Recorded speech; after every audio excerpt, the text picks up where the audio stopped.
क्या आपने कभी सोचा है कि बाइबल में जो किताबें हैं, क्या वही सारी किताबें हैं जो कभी लिखी गईं? इतिहास हमें बताता है कि प्रारंभिक ईसाई समुदायों ने अलग अलग ग्रंथों को संरक्षित रखा। मत्ती का सुसमाचार और यूहन्ना का सुसमाचार हम जानते हैं, लेकिन थॉमस का सुसमाचार, फिलिप का सुसमाचार और यहूदा का सुसमाचार के बारे में क्या? ज्यादातर लोग मान लेते हैं कि बाइबल की किताबों की सूची हमेशा से तय थी, लेकिन सच्चाई ये है कि सदियों तक अलग अलग विश्वासी समुदाय अलग अलग पवित्र ग्रंथों को मानते थे। इस कहानी में हम 3 कदमों में आगे बढ़ेंगे। पहले हम देखेंगे कि इन छिपे हुए सुसमाचारों में क्या लिखा है। फिर हम समझेंगे कि इन्हें बाइबल से बाहर क्यों रखा गया, और अंत में हम पूछेंगे कि जब हम इन नए दृष्टिकोणों को देखते हैं तो हमारी समझ कैसे बदलती है, और जब हम इस पहली परत को समझ लेते हैं, असली कहानी शुरू होती है। ईसाई धर्म का इतिहास विविधता से भरा है। 2री और 3री सदी में अलग अलग शिक्षक यीशु की शिक्षाओं की अलग अलग व्याख्या करते थे। कुछ का मानना था कि मोक्ष केवल विश्वास से मिलता है। दूसरों का मानना था कि आंतरिक ज्ञान या नॉसिस जरूरी है। ये विभिन्न परंपराएं अलग अलग शहरों और क्षेत्रों में फैली हुई थीं। रोम में एक तरह का विश्वास था, मिस्र में दूसरा, सीरिया में तीसरा। हर समुदाय की अपनी पवित्र किताबें थीं। हर समुदाय का अपना यीशु को समझने का तरीका था। लेकिन 2री सदी के अंत तक कुछ नेता एकता चाहते थे। लियोन के बिशप इरेनियस ने विधर्मियों के खिलाफ लिखा। उन्होंने कहा कि केवल 4 सुसमाचार सच्चे हैं, मत्ती, मरकुस, लूका और यूहन्ना। बाकी सब झूठे हैं। इरेनियस ने नॉस्टिक शिक्षाओं को खतरनाक बताया। उन्होंने कहा कि ये शिक्षाएं लोगों को सही मार्ग से भटकाती हैं। लेकिन सवाल यह है, क्या इरेनियस सही थे, या क्या उन्होंने अपनी शक्ति बनाए रखने के लिए दूसरी आवाजों को दबाया? 3री और 4थी सदी में चर्च अधिक संगठित हो गया। सम्राट कॉन्स्टेंटाइन ने ईसाई धर्म को स्वीकार किया। 325 ईस्वी में नाइसिया की परिषद हुई। यहां बिशप और धर्मगुरु इकट्ठे हुए। उन्होंने तय किया कि सही विश्वास क्या है। उन्होंने निश्चित किया कि यीशु की प्रकृति क्या है। लेकिन इस परिषद ने पूरी तरह से बाइबल की सूची तय नहीं की। वह काम बाद में हुआ। 367 ईस्वी में अलेक्जेंड्रिया के बिशप एथनासियस ने ईस्टर पत्र लिखा। इस पत्र में उन्होंने 27 किताबों की सूची दी। यही किताबें आज नए नियम में हैं। एथनासियस ने कहा कि केवल ये किताबें चर्च में पढ़ी जा सकती हैं। बाकी सब किताबें खतरनाक हैं। लेकिन सभी समुदाय इस फैसले से सहमत नहीं थे। कुछ भिक्षु और विश्वासी पुराने ग्रंथों को प्यार करते थे। उन्होंने इन किताबों को छिपा दिया। मिस्र में नाग हम्मादी नामक जगह पर कुछ भिक्षुओं ने 13 किताबों को एक मिट्टी के घड़े में रखा। उन्होंने इसे जमीन में दफना दिया। शायद वे जानते थे कि चर्च इन किताबों को नष्ट कर देगा, या शायद वे चाहते थे कि भविष्य की पीढ़ियां इन्हें पढ़ें। 1945 में एक मिस्री किसान ने यह घड़ा खोज निकाला। उसके अंदर 52 ग्रंथ थे। इनमें थॉमस का सुसमाचार, फिलिप का सुसमाचार, सत्य का सुसमाचार और कई अन्य थे। ये खोज ने दुनिया को हिला दिया। विद्वानों ने इन ग्रंथों का अध्ययन शुरू किया। उन्होंने देखा कि प्रारंभिक ईसाई धर्म जितना हम सोचते थे उससे कहीं अधिक विविध था। ये ग्रंथ यीशु की अलग तस्वीर दिखाते हैं। वह केवल उद्धारकर्ता नहीं है, वह एक शिक्षक भी हैं जो आंतरिक जागृति के बारे में बात करते हैं। वह रहस्यों को प्रकट करते हैं जो केवल तैयार शिष्यों को दिए जाते हैं। ये सुसमाचार पूछते हैं, क्या मोक्ष केवल विश्वास से आता है, या क्या हमें अपने भीतर की सच्चाई को भी खोजना होगा? यह कहानी केवल इतिहास की नहीं है, यह आध्यात्मिक खोज की भी है।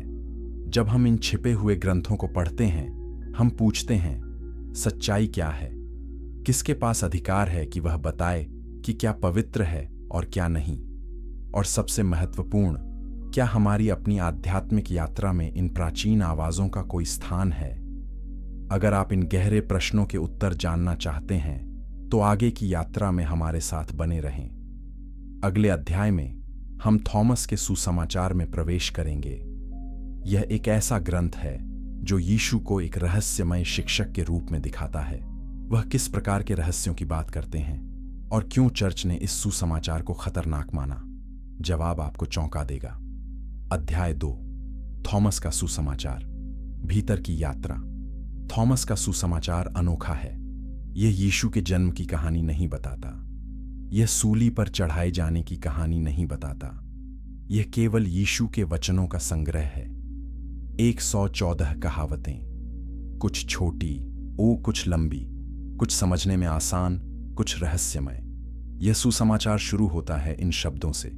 ये गुप्त वचन हैं जो जीवित यीशु ने कहे और जिन्हें दिदिमुस यहूदा थॉमस ने लिखा। इन वचनों की व्याख्या जो भी करेगा वह मृत्यु का स्वाद नहीं चखेगा। यह शुरुआत ही बताती है कि यह ग्रंथ अलग है। यह वादा करता है कि सही समझ अमरता की ओर ले जाती है। पहली कहावत में यीशु कहते हैं, जो खोजता है उसे खोजते रहना चाहिए जब तक वह पा न ले। जब वह पा लेगा वह परेशान हो जाएगा। जब वह परेशान होगा वह चकित हो जाएगा और वह सबके ऊपर राज करेगा। यह शिक्षा क्या बताती है? यह बताती है कि आध्यात्मिक यात्रा आसान नहीं है। जब हम सच्चाई खोजते हैं हम परेशान हो सकते हैं। हमारे पुराने विश्वास टूट सकते हैं, लेकिन इस परेशानी के बाद चकित होना आता है और फिर शांति और समझ आती है। थॉमस का सुसमाचार स्वर्ग के राज्य के बारे में अलग तरीके से बात करता है। शिष्य यीशु से पूछते हैं, स्वर्ग का राज्य कब आएगा? यीशु जवाब देते हैं, यह देखने से नहीं आएगा। लोग नहीं कहेंगे कि देखो यहां है या देखो वहां है, बल्कि पिता का राज्य पृथ्वी पर फैला हुआ है और लोग इसे नहीं देखते। यह शिक्षा क्रांतिकारी है। यीशु नहीं कहते कि स्वर्ग का राज्य भविष्य में आएगा। वह कहते हैं कि यह अभी यहीं है, लेकिन हम अंधे हैं, हम इसे नहीं देख सकते। एक और कहावत में शिष्य पूछते हैं, स्वर्ग का राज्य कहाँ है? यीशु कहते हैं, यह तुम्हारे भीतर है और तुम्हारे बाहर है। जब तुम खुद को जानोगे तुम्हें जाना जाएगा और तुम समझोगे कि तुम जीवित पिता के बेटे हो। लेकिन अगर तुम खुद को नहीं जानते तुम गरीबी में रहते हो और तुम ही गरीबी हो। यहां यीशु आत्मज्ञान पर जोर देते हैं। स्वर्ग का राज्य बाहरी स्थान नहीं है, यह आंतरिक अनुभव है। जब हम खुद को जानते हैं हम अपनी दिव्य प्रकृति को पहचानते हैं। थॉमस के सुसमाचार में कई दृष्टांत हैं। एक दृष्टांत बुद्धिमान मछुआरे के बारे में है। एक बुद्धिमान मछुआरे ने समुद्र में जाल डाला। जब उसने जाल खींचा उसमें कई छोटी मछलियां थीं, लेकिन उनके बीच एक बड़ी अच्छी मछली भी थी। बुद्धिमान मछुआरे ने सभी छोटी मछलियों को फेंक दिया। उसने बड़ी मछली रख ली। जिसके कान हों वह सुने। यह दृष्टांत क्या बताता है? यह बताता है कि हमें सबसे मूल्यवान चीज को पहचानना चाहिए। हमें छोटी चीजों से विचलित नहीं होना चाहिए। आध्यात्मिक जीवन में हमें सबसे महत्वपूर्ण सत्य को खोजना और पकड़ना चाहिए। एक और दृष्टांत बोने वाले के बारे में है। बोने वाला बीज बोने गया। कुछ बीज रास्ते पर गिरे और चिड़ियां उन्हें खा गईं। कुछ बीज चट्टान पर गिरे, उन्होंने जड़ नहीं पकड़ी और अनाज नहीं उगाया। कुछ बीज कांटों में गिरे, कांटों ने उन्हें दबा दिया। लेकिन कुछ बीज अच्छी मिट्टी पर गिरे, उन्होंने अच्छी फसल दी। यह दृष्टांत कैनोनिकल सुसमाचारों में भी है, लेकिन थॉमस के सुसमाचार में इसकी व्याख्या नहीं है। यीशु केवल दृष्टांत बताते हैं, सुनने वाले को खुद समझना होता है। राई के दाने का दृष्टांत भी महत्वपूर्ण है। स्वर्ग का राज्य राई के दाने जैसा है। यह सबसे छोटा बीज है, लेकिन जब इसे अच्छी मिट्टी पर बोया जाता है यह बड़ा पौधा बन जाता है। पक्षी इसकी शाखाओं में बसेरा करते हैं। यह दृष्टांत बताता है कि आध्यात्मिक विकास छोटे से शुरू होता है। एक छोटा विचार या अनुभव बड़ी समझ बन सकता है। हमें धैर्य रखना चाहिए और विकास को होने देना चाहिए।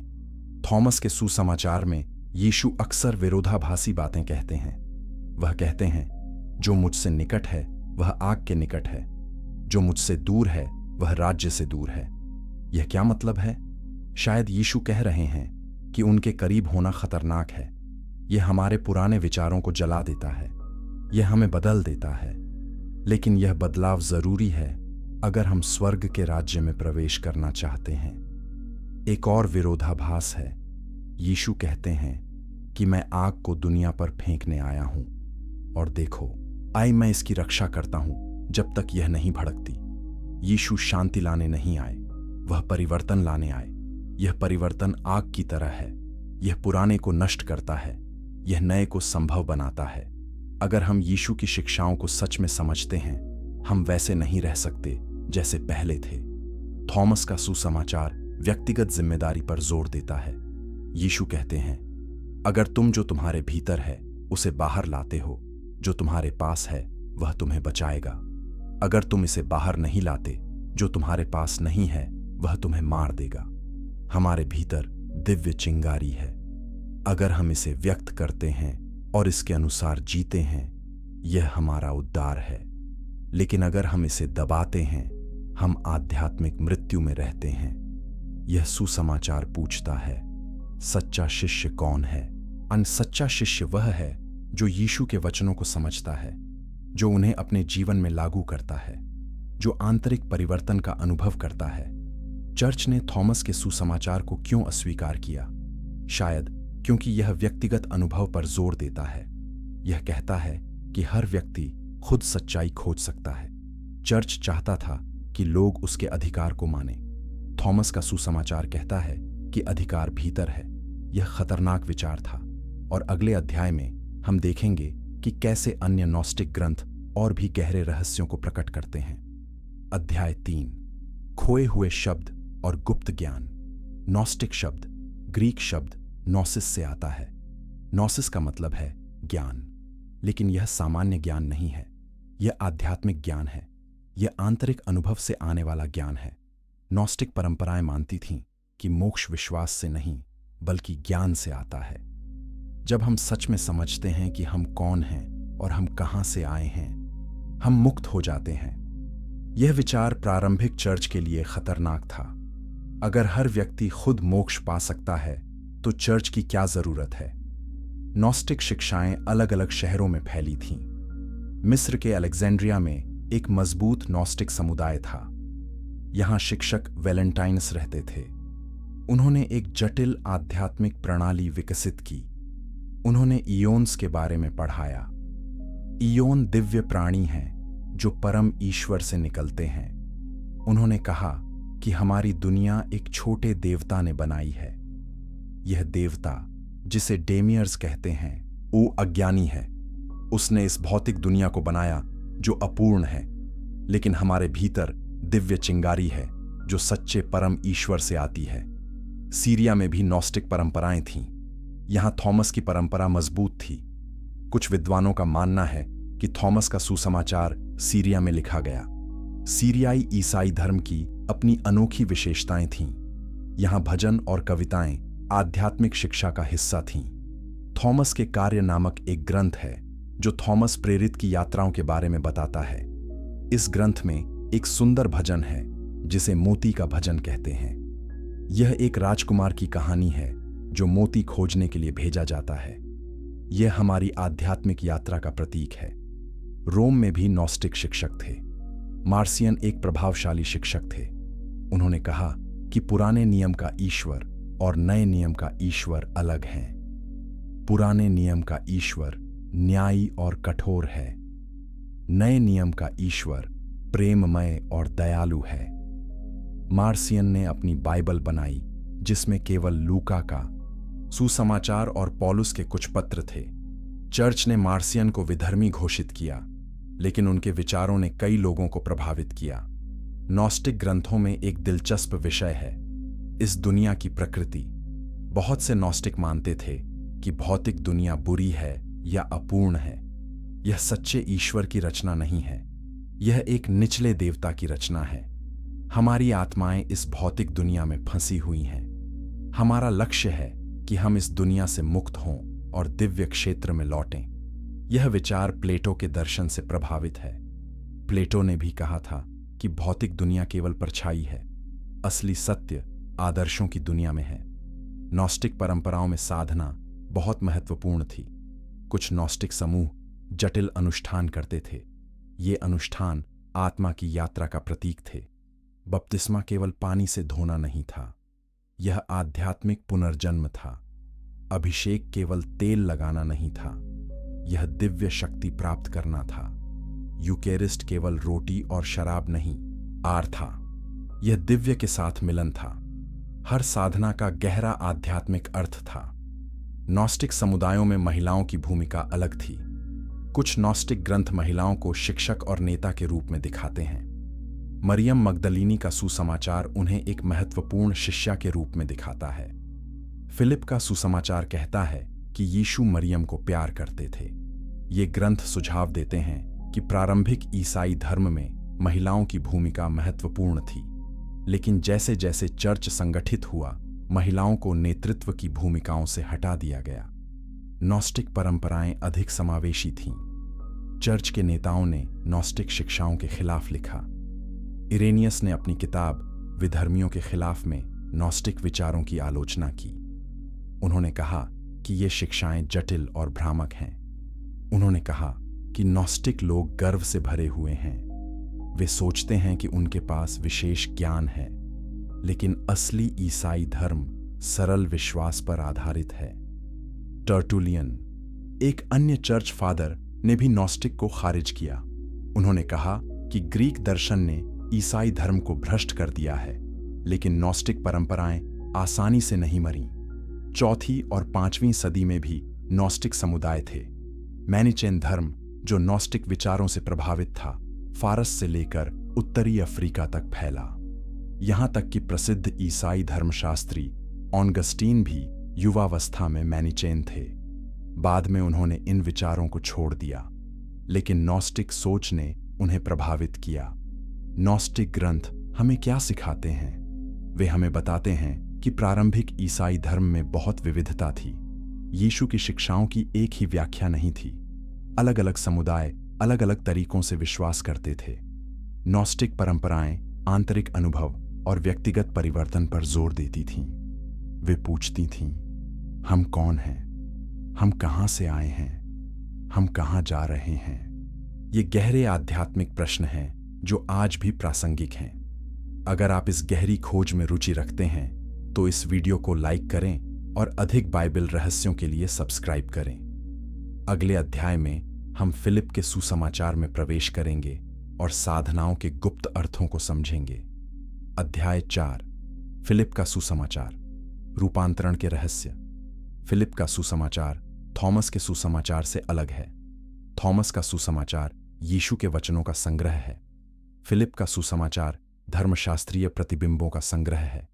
यह यीशु के जीवन की कहानी नहीं बताता। यह साधनाओं, प्रतीकों और आध्यात्मिक सत्यों के बारे में बात करता है। यह ग्रंथ वैलेंटाइनियन नॉस्टिक परंपरा से आता है। इसे शायद 3री सदी में सीरिया या मिस्र में लिखा गया। इस सुसमाचार में लगभग 170 कहावतें और शिक्षाएं हैं। फिलिप का सुसमाचार साधनाओं के महत्व पर जोर देता है, लेकिन यह साधनाओं को केवल बाहरी कर्मकांड के रूप में नहीं देखता। साधनाएं आंतरिक परिवर्तन के प्रतीक हैं। बपतिस्मा आध्यात्मिक पुनर्जन्म का प्रतीक है। अभिषेक पवित्रीकरण का प्रतीक है। यूकेरिस्ट दिव्य के साथ मिलन का प्रतीक है। और विवाह कक्ष, जो सबसे रहस्यमय साधना है, आत्मा और सत्य के बीच गहरे मिलन का प्रतीक है। सुसमाचार कहता है, प्रभु ने सब कुछ एक रहस्य में किया। बपतिस्मा, अभिषेक, यूकेरिस्ट, छुटकारा और विवाह कक्ष। यह वाक्य बताता है कि ये साधनाएं केवल सामाजिक रीति रिवाज नहीं हैं, ये आध्यात्मिक रहस्य हैं। हर साधना हमें दिव्य के करीब लाती है। हर साधना हमें बदलती है।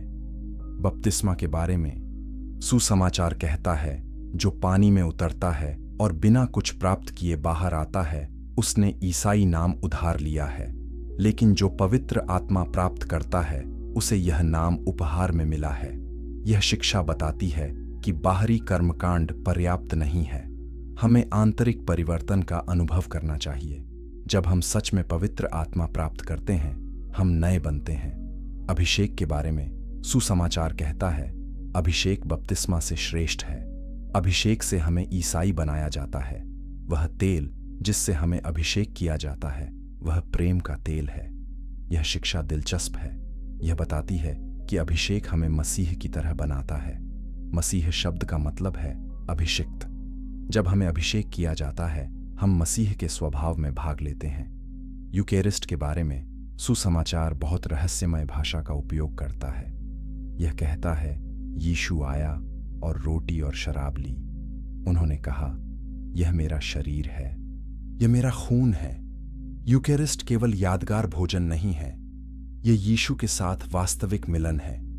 जब हम रोटी खाते हैं और शराब पीते हैं, हम यीशु को अपने भीतर प्राप्त करते हैं।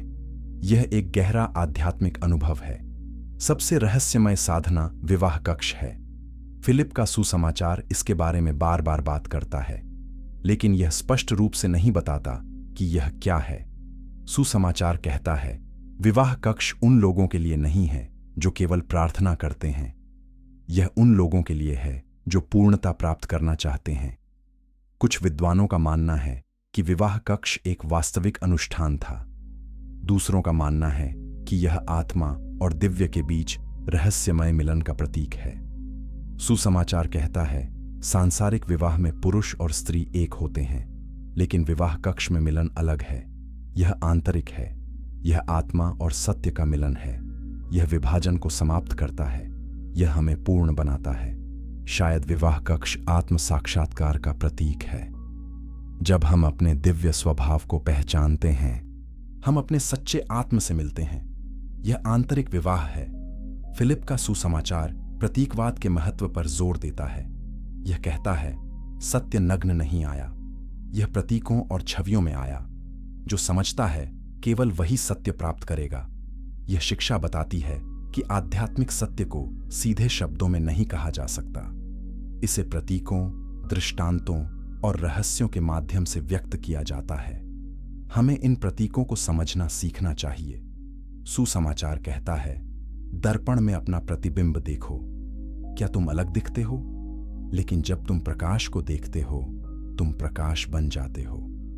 जब तुम आत्मा को देखते हो, तुम आत्मा बन जाते हो। यह शिक्षा गहन है।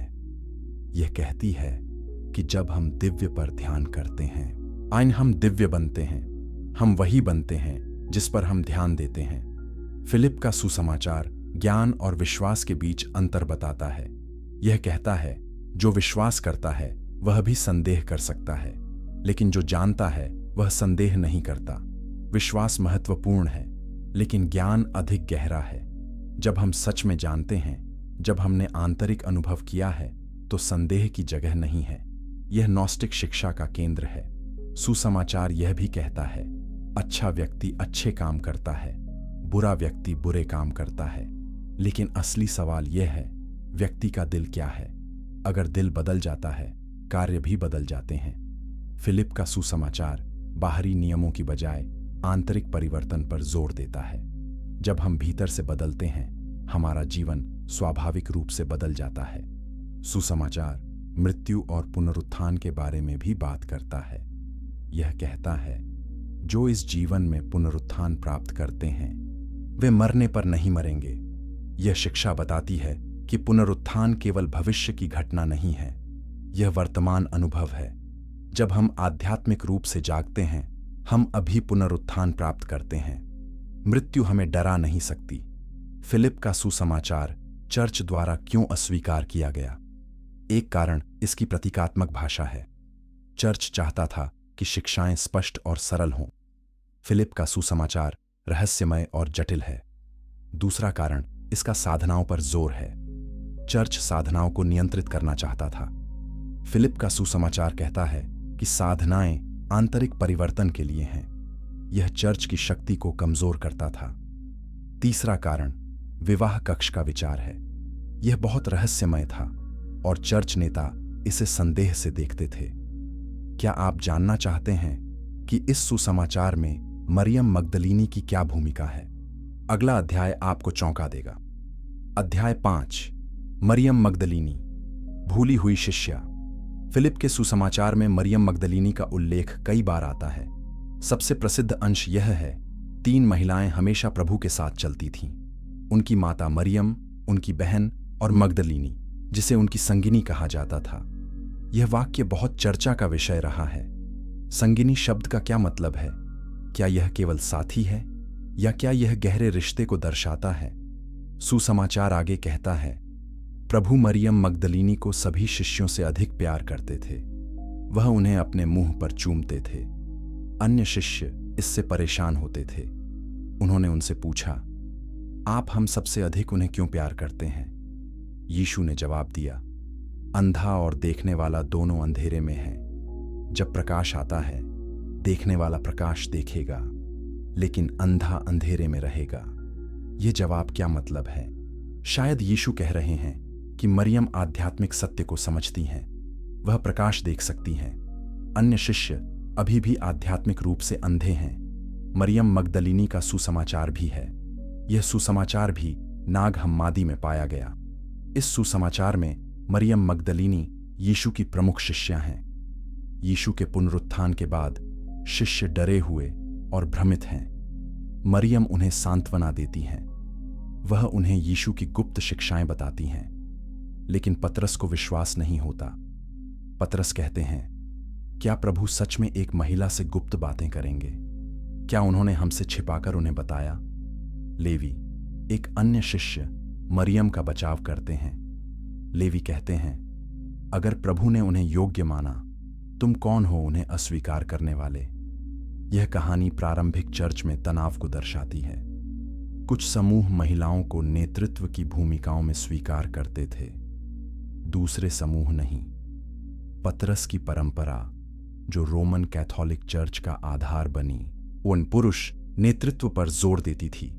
मरियम की परंपरा, जो कुछ नॉस्टिक समूहों में संरक्षित थी, महिलाओं की आध्यात्मिक शक्ति को पहचानती थी। मरियम का सुसमाचार आत्मा की यात्रा के बारे में बात करता है। मरियम बताती हैं कि यीशु ने उन्हें एक दर्शन दिया। इस दर्शन में आत्मा शरीर को छोड़कर ऊपर की ओर यात्रा करती है। आत्मा विभिन्न शक्तियों का सामना करती है। ये शक्तियां आत्मा को रोकना चाहती हैं, लेकिन ज्ञान के माध्यम से आत्मा इन शक्तियों को पार कर लेती है। अंत में वो आत्मा विश्राम में पहुंचती है। यह दर्शन नॉस्टिक ब्रह्मांड विज्ञान को दर्शाता है। कैनोनिकल सुसमाचारों में भी मरियम मगदलीनी महत्वपूर्ण हैं। चारों सुसमाचार कहते हैं कि मरियम पहली व्यक्ति थीं जिन्होंने पुनर्जीवित यीशु को देखा। यूहन्ना के सुसमाचार में एक सुंदर दृश्य है। मरियम कब्र पर जाती हैं और यीशु को देखती हैं। पहले वह उन्हें नहीं पहचानती। वह सोचती हैं कि यह माली है, लेकिन जब यीशु उनका नाम लेते हैं, मरियम, तब वह पहचानती हैं। यह दृश्य बहुत भावुक है। यह व्यक्तिगत संबंध को दिखाता है। यीशु मरियम से कहते हैं, जाओ और मेरे भाइयों को बताओ कि मैं पिता के पास जा रहा हूं। मरियम को प्रेरितों के प्रेरित कहा जाता है। उन्हें यीशु के पुनरुत्थान का संदेश देने का काम मिला। यह बहुत बड़ा सम्मान है, लेकिन समय के साथ मरियम की भूमिका को कम किया गया। मध्यकालीन परंपरा में मरियम मगदलीनी को पापी के रूप में चित्रित किया गया। लूका के सुसमाचार में एक पापी महिला यीशु के पैर धोती है। बाद की परंपरा ने इस महिला को मरियम मगदलीनी के साथ मिला दिया, लेकिन बाइबल में यह साफ नहीं है कि वे एक ही व्यक्ति हैं। आधुनिक विद्वानों ने मरियम मगदलीनी की छवि को सुधारने की कोशिश की है। उन्होंने दिखाया है कि मरियम एक महत्वपूर्ण शिष्या थीं। वह यीशु के सबसे करीबी अनुयायियों में से एक थीं। उन्होंने आध्यात्मिक नेतृत्व प्रदान किया। नॉस्टिक ग्रंथ इस दृष्टिकोण का समर्थन करते हैं। वे मरियम को ज्ञान और समझ के प्रतीक के रूप में दिखाते हैं। पिस्टिस सोफिया नामक एक अन्य ग्रंथ है। यह एक लंबा नॉस्टिक पाठ है जो 3री या 4थी सदी में लिखा गया। इस ग्रंथ में मरियम मगदलीनी सबसे अधिक प्रश्न पूछती हैं। वह सबसे अधिक समझती हैं। यीशु उनकी प्रशंसा करते हैं। यीशु कहते हैं, धन्य हो मरियम, तुम्हें सभी रहस्यों की पूर्ण समझ दी जाएगी। इस ग्रंथ में मरियम स्त्री बुद्धि का प्रतिनिधित्व करती हैं। कुछ विद्वान सोचते हैं कि मरियम मगदलीनी का महत्व यीशु आंदोलन में बहुत अधिक था। शायद यीशु के बाद 2 मुख्य परंपराएं थीं। एक पतरस की परंपरा जो रोम में केंद्रित थी, दूसरी मरियम की परंपरा जो शायद मिस्र या सीरिया में थी। पतरस की परंपरा अधिक संगठित और पदानुक्रमित थी। मरियम की परंपरा अधिक रहस्यमय और आंतरिक थी। समय के साथ पतरस की परंपरा प्रभावी हो गई, मरियम की परंपरा को दबा दिया गया। लेकिन मरियम मगदलिनी की कहानी पूरी तरह से खो नहीं गई। नॉस्टिक ग्रंथों में यह संरक्षित है और आज अधिक से अधिक लोग इन ग्रंथों को पढ़ रहे हैं। वे मरियम की आध्यात्मिक बुद्धि को फिर से खोज रहे हैं। मरियम हमें याद दिलाती हैं कि आध्यात्मिकता लिंग से बंधी नहीं है। हर व्यक्ति, चाहे पुरुष हो या महिला, दिव्य ज्ञान प्राप्त कर सकता है। अगर आप इन छिपे हुए सत्यों को उजागर करने में रुचि रखते हैं तो इस वीडियो को शेयर करें और अपने विचार कमेंट में लिखें। अगले अध्याय में हम सत्य के सुसमाचार की गहराई में जाएंगे और जागृति के मार्ग को समझेंगे।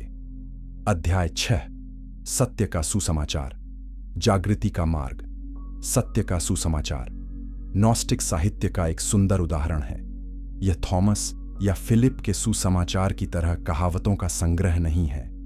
यह एक सुसंगत धर्मशास्त्रीय निबंध है। यह पिता, पुत्र और मोक्ष के बारे में बात करता है। यह आंतरिक अनुभव, स्मृति और सत्य की जागृति पर जोर देता है। कुछ विद्वान सोचते हैं कि यह ग्रंथ वैलेंटाइनस ने लिखा। वैलेंटाइनस दूसरी सदी के एक प्रभावशाली नॉस्टिक शिक्षक थे। सुसमाचार इस तरह शुरू होता है। सत्य का सुसमाचार उन लोगों के लिए खुशी है जिन्हें पिता से अनुग्रह मिला है। यह अनुग्रह उन्हें पिता को जानने देता है। यह शुरुआत ही बताती है कि यह ग्रंथ ज्ञान के बारे में है। सत्य जानना ही मोक्ष है। यह ज्ञान बाहरी नहीं है, यह आंतरिक है। यह दिव्य अनुग्रह से आता है। सुसमाचार कहता है, पिता अज्ञात है, कोई भी उन्हें नहीं देख सकता, लेकिन पिता चाहते हैं कि उन्हें जाना जाए, इसलिए उन्होंने अपने को प्रकट किया।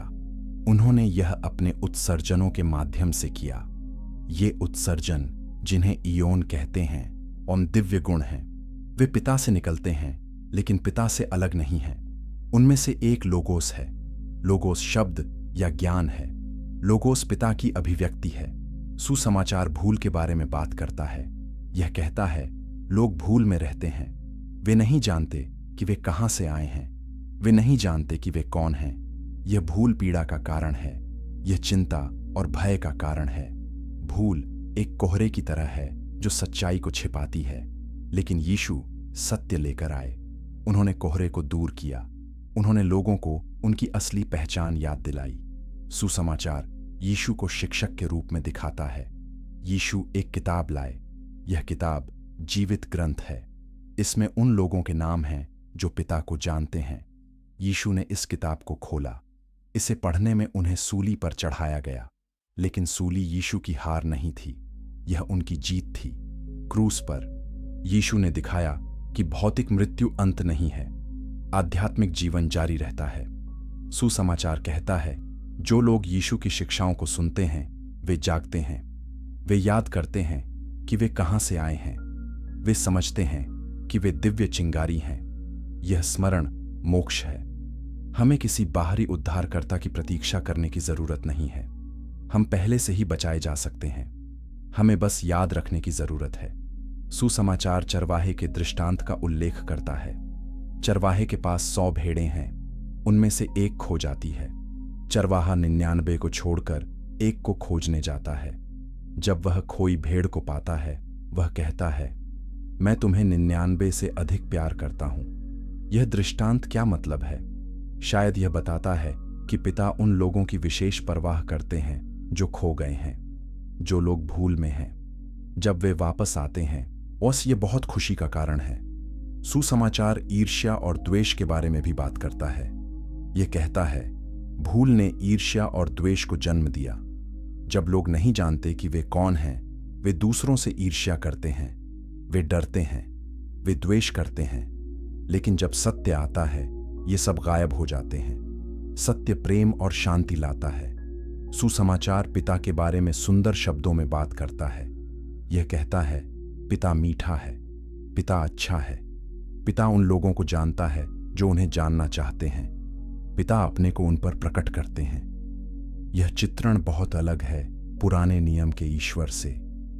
पुराने नियम में ईश्वर अक्सर न्यायी और कठोर हैं, सत्य के सुसमाचार में पिता केवल प्रेम और अच्छाई हैं। सुसमाचार कहता है, जो लोग पिता को जानते हैं आइन वे विश्राम में हैं, उन्हें खोजने की जरूरत नहीं है, वे पा चुके हैं, वे शांत हैं। यह विश्राम आध्यात्मिक लक्ष्य है।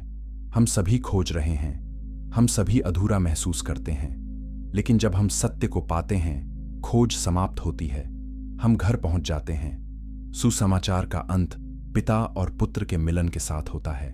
यह कहता है, यीशु पिता का नाम प्रकट करते हैं। जो लोग इस नाम को जानते हैं वे पिता के साथ एक हो जाते हैं। यह एकता अंतिम लक्ष्य है। हम अलग नहीं हैं, हम दिव्य के हिस्से हैं। जब हम इसे जानते हैं, हम मुक्त हैं। सत्य का सुसमाचार बाइबल से क्यों बाहर रखा गया? ये एक कारण इसका रहस्यमय चरित्र है।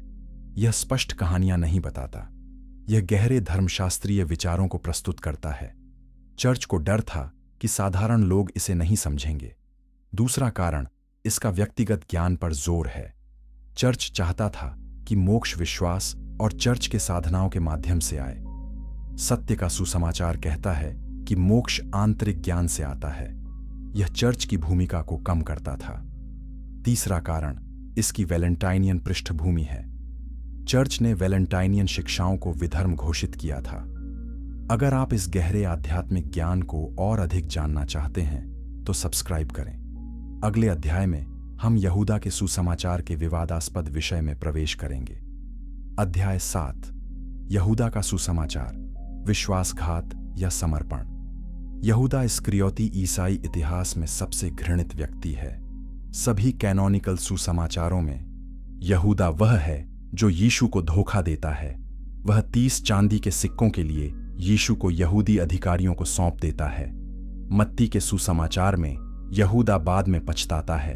वह चांदी वापस करता है और खुद को फांसी लगा लेता है। प्रेरितों के काम में एक अलग कहानी है। यहूदा एक खेत खरीदता है और वहां गिरकर मर जाता है। दोनों मामलों में यहूदा बुरे अंत को प्राप्त करता है, लेकिन 2006 में एक प्राचीन ग्रंथ का अनुवाद प्रकाशित हुआ। यह यहूदा का सुसमाचार था।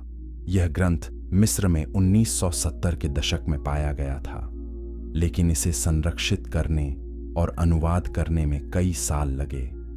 जब विद्वानों ने इसे पढ़ा, वे चौंक गए। इस सुसमाचार में यहूदा खलनायक नहीं है, वह नायक है। यीशु उससे धोखा देने के लिए कहते हैं। यहूदा केवल यीशु के आदेश का पालन कर रहा है। सुसमाचार शुरू होता है इन शब्दों से, यह यहूदा इस्करियोती के साथ वार्ता की गुप्त रिपोर्ट है। यीशु ने उनसे फसह से 3 दिन पहले बात की। यह शुरुआत ही बताती है कि यह ग्रंथ अलग है।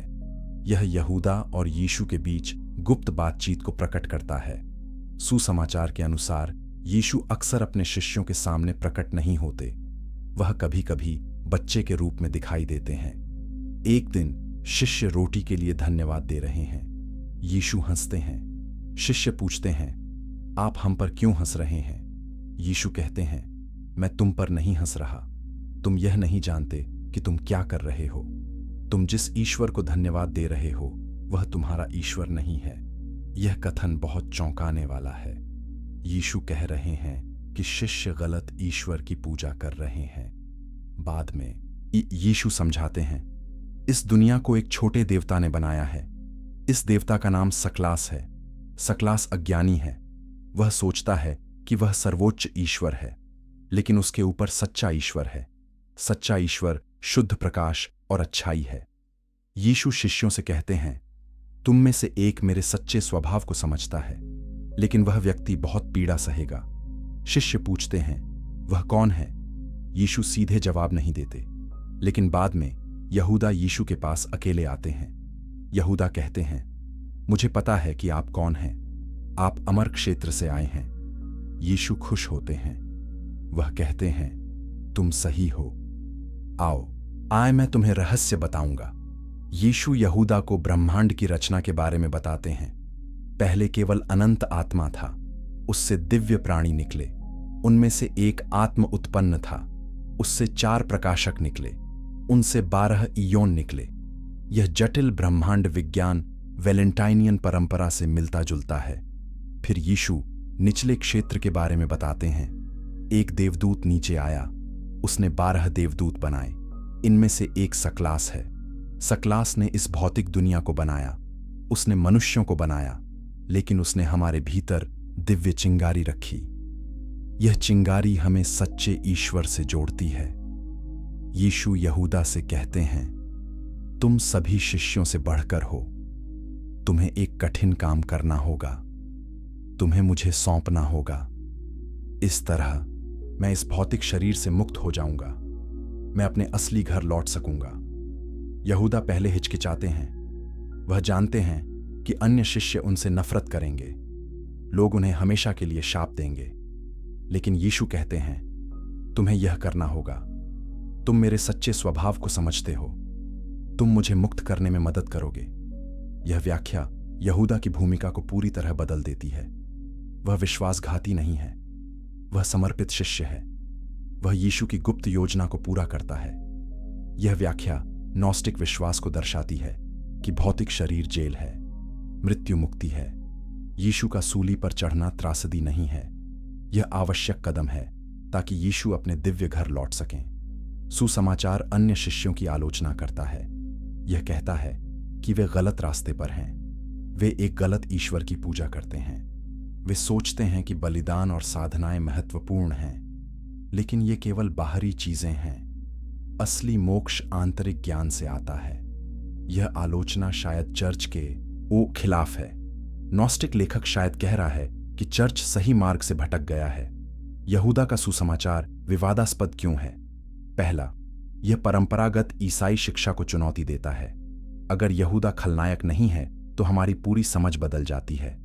दूसरा, यह कहता है कि यीशु की मृत्यु हमारे पापों के लिए बलिदान नहीं थी, यह केवल भौतिक शरीर से मुक्ति थी।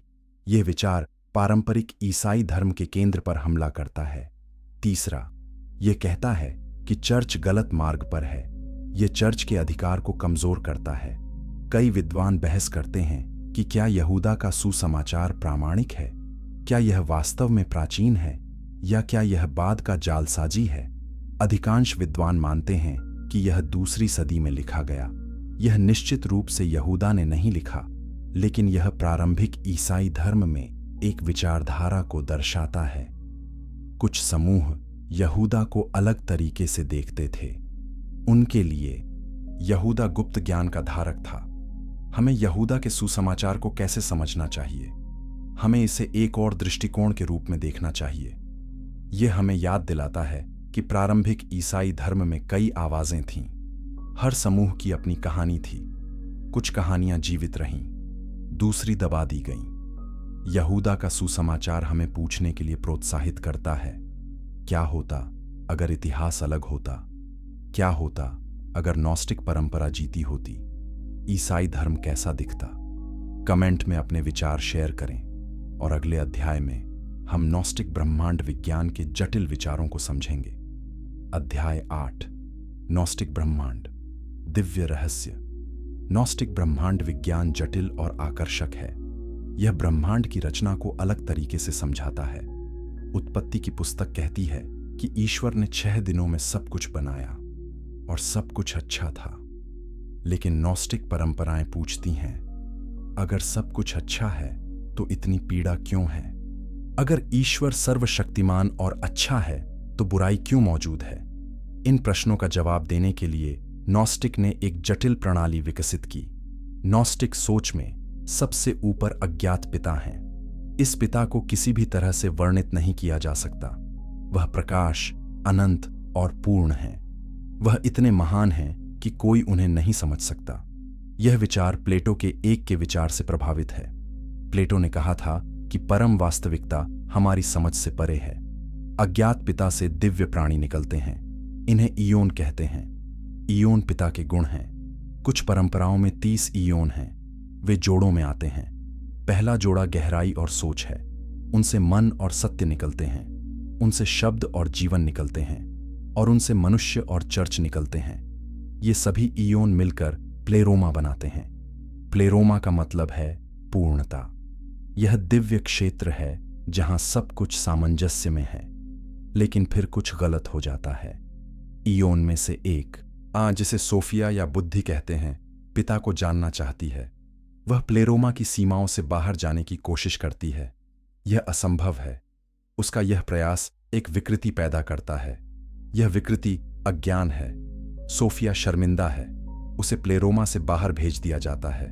सोफिया की इस गिरावट से एक नया प्राणी पैदा होता है। इसे यल्डाबाउथ या सक्लास या डेमियर्स कहते हैं। यह प्राणी अज्ञानी है। वह सोचता है कि वह सर्वोच्च ईश्वर है। उसने घोषणा की, मैं ही ईश्वर हूं और मेरे सिवा कोई नहीं। यह कथन पुराने नियम में ईश्वर के कथन की नकल है, लेकिन नॉस्टिक परंपराओं में यह अहंकार का संकेत है। डेमियर्स ने भौतिक ब्रह्मांड बनाया। उसने स्वर्ग, पृथ्वी और सभी जीवित चीजें बनाई। उसने अपनी छवि में मनुष्य बनाया, लेकिन उसकी रचना अपूर्ण है। यह पीड़ा, मृत्यु और बुराई से भरी है। क्यों? क्योंकि डेमियर्स खुद अपूर्ण है। वह सच्चे ईश्वर की तरह पूर्ण प्रेम और अच्छाई नहीं है। लेकिन यहां एक मोड़ आता है। जब डेमियर्स ने मनुष्य बनाया, सोफिया ने गुप्त रूप से हस्तक्षेप किया। उसने मनुष्यों के भीतर दिव्य चिंगारी रखी। यह चिंगारी प्लेरोमा से आती है। यह हमारी आत्मा है। हमारा शरीर डेमियर्स की रचना है, लेकिन हमारी आत्मा सच्चे ईश्वर से आती है। यही हमारी दोहरी प्रकृति है। इस दुनिया में हम भूल में रहते हैं। हम नहीं जानते कि हम कहां से आए हैं। हम सोचते हैं कि यह भौतिक दुनिया ही सब कुछ है।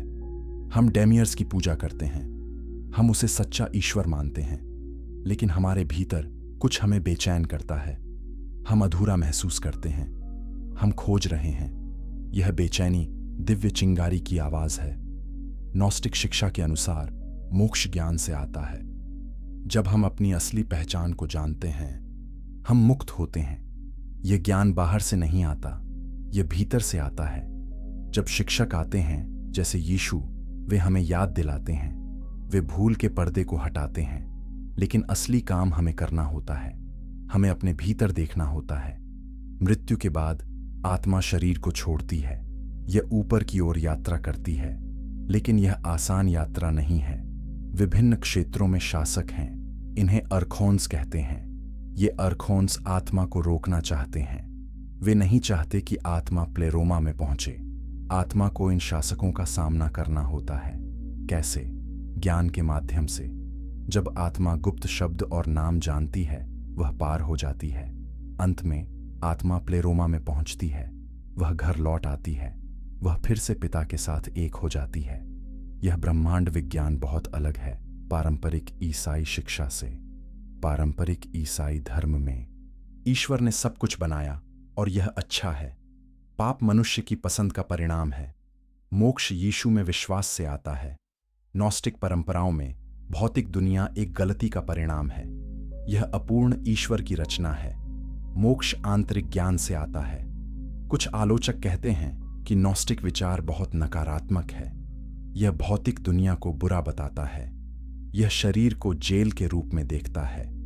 लेकिन नॉस्टिक विचारक कहते हैं कि वे केवल ईमानदार हैं। वे पीड़ा और बुराई की वास्तविकता को स्वीकार करते हैं और वे एक उत्तर प्रदान करते हैं। हम इस दुनिया से बंधे नहीं हैं। हमारा असली घर ऊपर है।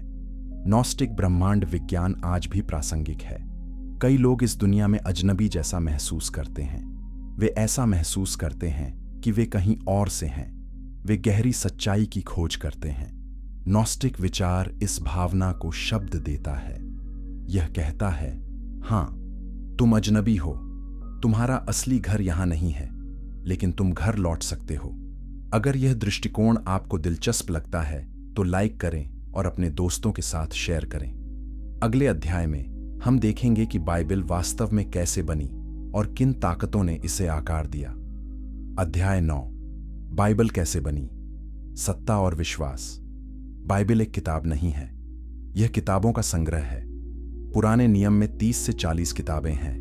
यह इस पर निर्भर करता है कि आप किस परंपरा का अनुसरण करते हैं। नए नियम में 27 किताबें हैं, लेकिन ये संख्याएं हमेशा तय नहीं थीं। सदियों तक अलग अलग समुदाय अलग अलग किताबों को पवित्र मानते थे। तो बाइबल की वर्तमान सूची कैसे बनी? यह शक्ति, राजनीति और विश्वास की कहानी है। पहली सदी में यीशु के अनुयायी मुख्य रूप से यहूदी थे। वे यहूदी धर्म ग्रंथों को पवित्र मानते थे। ये धर्म ग्रंथ वही हैं जिन्हें हम पुराना नियम कहते हैं। लेकिन उस समय यहूदी धर्म ग्रंथों की सूची भी पूरी तरह से तय नहीं थी। फिलिस्तीन में यहूदी कुछ किताबों को मानते थे। मिस्र और अन्य जगहों के यहूदी अतिरिक्त किताबों को भी मानते थे। इन अतिरिक्त किताबों को ड्यूटेरोकैनोनिकल या एपोक्रिफल किताबें कहते हैं। जैसे जैसे ईसाई आंदोलन बढ़ा, नई किताबें लिखी गईं। पहले पौलुस के पत्र आए, फिर सुसमाचार, फिर प्रेरितों के काम, अन्य पत्र और प्रकाशित वाक्य। लेकिन ये केवल किताबें नहीं थीं जो लिखी गईं। कई अन्य सुसमाचार, कार्य, पत्र और प्रकाशन भी लिखे गए। हर समुदाय ने अपने पसंदीदा ग्रंथों को पढ़ा और संजोया। दूसरी सदी में कुछ नेता एकता की मांग करने लगे। इरेनियस ने कहा कि केवल 4 सुसमाचार वैध हैं। उन्होंने कहा कि 4 दिशाएं हैं, 4 हवाएं हैं, इसलिए 4 सुसमाचार होने चाहिए। यह तर्क हमें आज अजीब लग सकता है, लेकिन उस समय यह प्रभावशाली था। इरेनियस ने अन्य सुसमाचारों को अस्वीकार किया। उन्होंने कहा कि वे झूठे शिक्षकों द्वारा लिखे गए थे। तीसरी सदी में चर्च अधिक संगठित हो गया। बिशप और धर्मगुरु शक्तिशाली हो गए। उन्होंने तय करना शुरू किया कि कौन सी किताबें पढ़ी जा सकती हैं। ओरिजन, एक महान धर्मशास्त्री, ने किताबों को 3 श्रेणियों में विभाजित किया। पहली श्रेणी में वे किताबें थीं जिन्हें सभी स्वीकार करते थे। दूसरी श्रेणी में वे किताबें थीं जिन पर बहस थी। तीसरी श्रेणी में वे किताबें थीं जो स्पष्ट रूप से झूठी थीं। यह प्रणाली धीरे धीरे स्वीकार की गई। चौथी सदी एक महत्वपूर्ण मोड़ था। सम्राट कॉन्स्टेंटाइन ने ईसाई धर्म को स्वीकार किया। उन्होंने चर्च को संगठित करने में मदद की। 325 ईस्वी में नाइसिया की परिषद बुलाई गई। यहां धर्मशास्त्रीय मुद्दों पर चर्चा हुई। यीशु की प्रकृति के बारे में निश्चय लिया गया। लेकिन बाइबिल की सूची अभी भी पूरी तरह से तय नहीं थी। 367 ईस्वी में अलेक्जेंड्रिया के बिशप एथनासियस ने एक ईस्टर पत्र लिखा। इस पत्र में उन्होंने 27 किताबों की सूची दी। ये वही किताबें हैं जो आज नए नियम में हैं।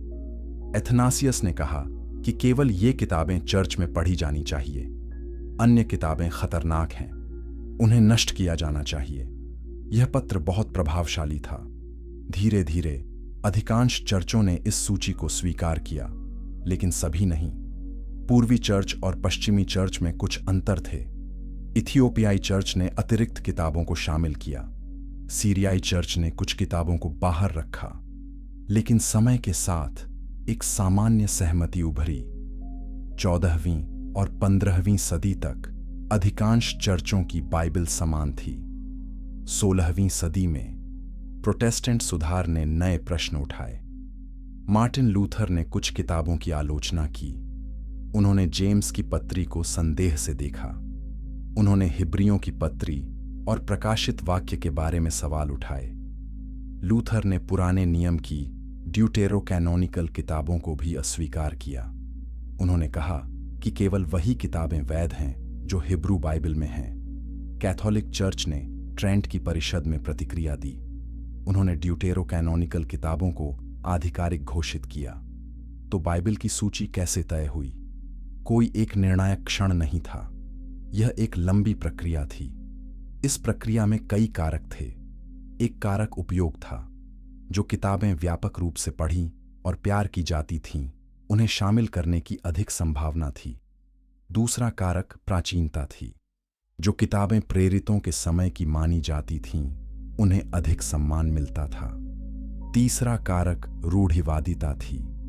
जो किताबें स्वीकृत शिक्षाओं के अनुरूप थीं, उन्हें शामिल किया गया। जो किताबें अलग विचार रखती थीं, उन्हें बाहर रखा गया। लेकिन शक्ति और राजनीति भी भूमिका निभाई। जिन नेताओं के पास अधिक प्रभाव था, वे तय कर सकते थे कि क्या शामिल होगा।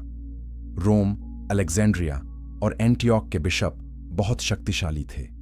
उनकी राय महत्वपूर्ण थी। छोटे समुदायों की आवाजें अक्सर अनसुनी रहीं।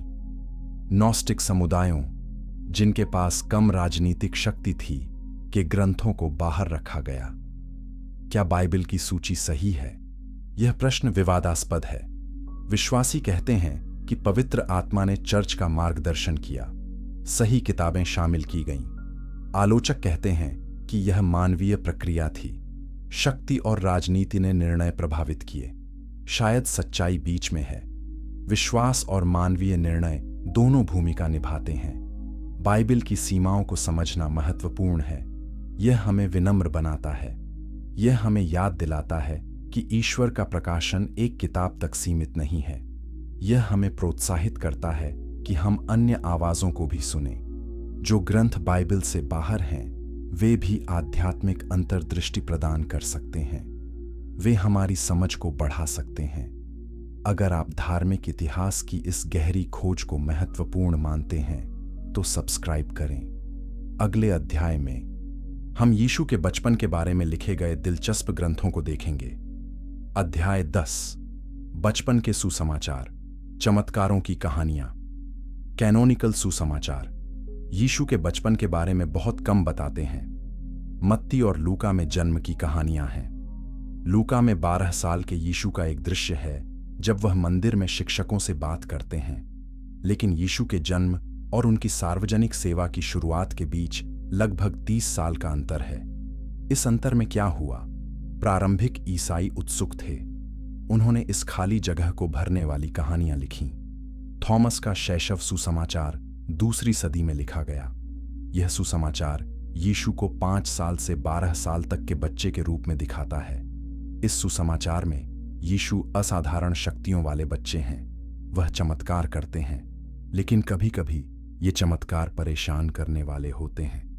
एक कहानी में यीशु मिट्टी से चिड़िया बनाते हैं। यह सब्बात का दिन है। एक यहूदी यह देखता है और यूसुफ से शिकायत करता है। यूसुफ यीशु को डांटते हैं, लेकिन यीशु ताली बजाते हैं और कहते हैं, उड़ो। मिट्टी की चिड़िया जीवित हो जाती हैं और उड़ जाती हैं। यह कहानी यीशु की सृजनात्मक शक्ति को दिखाती है, लेकिन यह भी दिखाती है कि वह नियमों को तोड़ने के लिए तैयार हैं। एक और कहानी में एक बच्चा यीशु के साथ दौड़ रहा है। वह बच्चा यीशु के कंधे से टकराता है। यीशु गुस्सा हो जाते हैं। वह कहते हैं, तुम और आगे नहीं जाओगे। तुरंत वह बच्चा मर जाता है।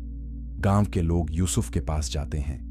वे कहते हैं, आपका बेटा खतरनाक है, उसे नियंत्रित करें या हमारे गांव को छोड़ दें। यूसुफ परेशान हैं। वह यीशु से बात करते हैं, लेकिन यीशु अपने कार्यों का बचाव करते हैं। एक तीसरी कहानी में यीशु स्कूल जाते हैं।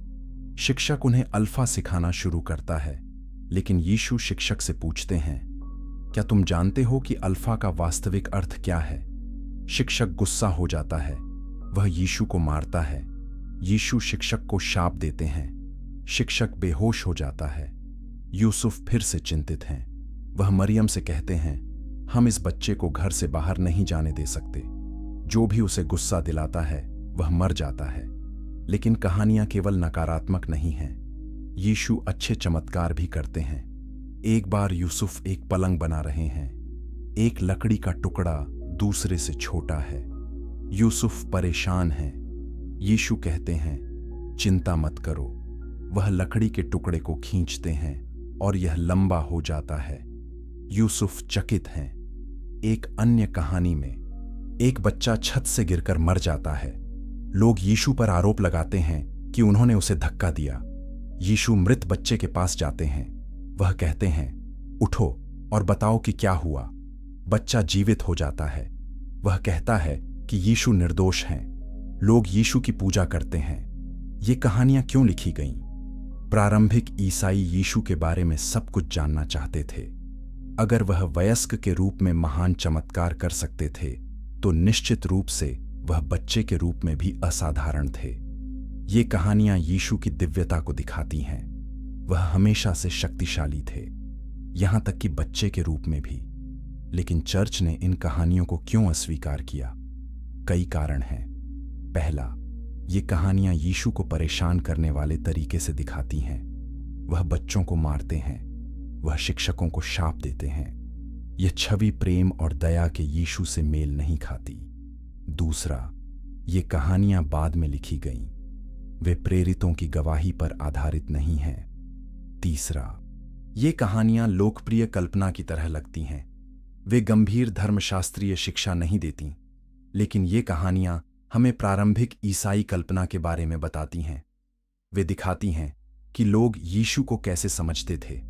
वे मानते थे कि यीशु केवल मनुष्य नहीं थे, वह ईश्वर थे जो मानव रूप में आए, और एक दिव्य बच्चा साधारण नहीं हो सकता। जेम्स का प्रोटोवेंजेलियम एक अन्य दिलचस्प ग्रंथ है। यह यीशु के जन्म से पहले की कहानियों पर ध्यान केंद्रित करता है। यह मरियम के माता पिता योआकिम और अन्ना के बारे में बताता है। वे बूढ़े हैं और संतानहीन हैं। योआकिम प्रार्थना करते हैं। एक स्वर्गदूत प्रकट होता है और कहता है कि अन्ना गर्भवती होंगी। जब मरियम का जन्म होता है, योआकिम और अन्ना उन्हें ईश्वर को समर्पित करते हैं। मरियम 3 साल की उम्र में मंदिर में रहने जाती हैं